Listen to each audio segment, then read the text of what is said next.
On problem 4 here, we have to find, for part A, we have to find relative extrema.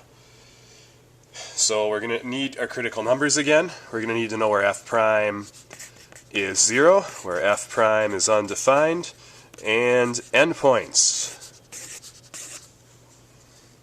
I can already, well, let's get f prime. That's kind of the somewhat common theme here. Differentiating theta gives us 1. I'm going to pull out a -2 as a constant for the second term, and differentiating cosine gives us opposite sine theta. So I'm going to do opposite and make this a plus, sine theta. This will never be undefined because the sine graph is a wave. It's continuous everywhere. Adding 1 to it doesn't change that. Doubling it doesn't change that. So I do need to set it equal to 0. So that would be when 2 sine theta equals -1, or when sine theta, if you divide by 2, would be -1/2. Now if you use a unit circle, that happens in the below the x-axis. It happens in the third and fourth quadrants. Sine theta equals -1/2 at 7 pi over 6 and at 11 pi over 6. These are going to be, along with our endpoints, these will be our critical numbers, because f prime is never undefined for this function. So I am going to partition the number line. You know, there's a couple ways you can verify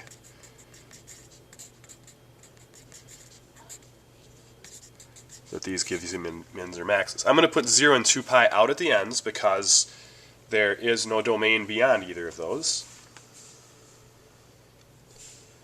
And I could either plug stuff into the first derivative, or I could get the second derivative and plug these right into it.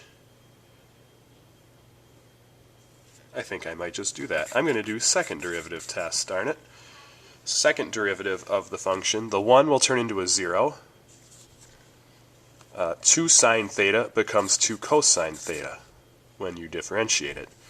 So plugging 7 pi over 6 into the second derivative gives you 2 times a negative number. I don't know what exactly it is off the top of my head without thinking about it, but I know this is the third quadrant, and I know in the third quadrant cosine is negative. Also, if I plug in 11 pi over 6, that puts me in the fourth quadrant, and I know in the fourth quadrant my cosine values are all positive. As a result,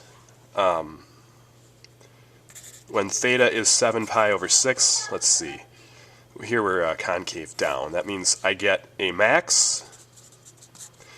And when theta is 11 pi over 6, we are concave up, I have a min on that section of graph.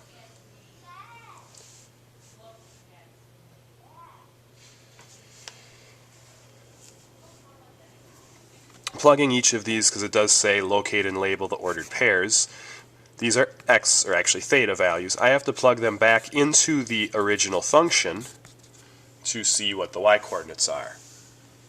So 7 pi over 6 goes in for theta, minus 2 times the cosine of 7 pi over 6. Now I have to think. That's negative square root 3 over 2. This 2 and this 2 multiplier and this 2 divider, quote unquote, cancel out. We have a double negative. This will really be adding. So we get 7 pi over 6 plus square root 3 over 2.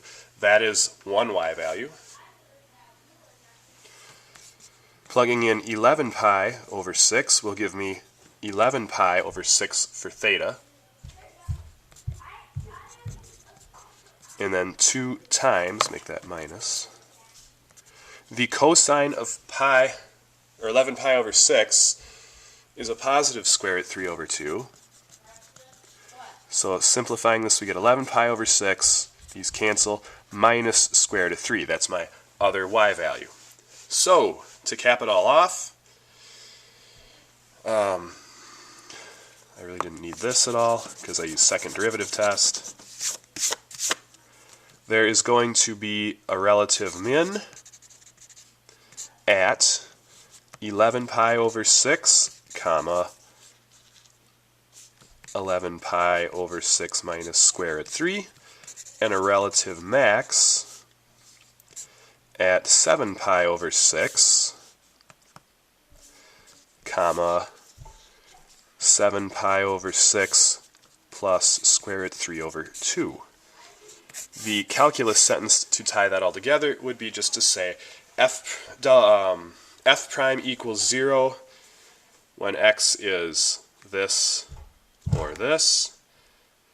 Furthermore, f double prime of 7 pi over 6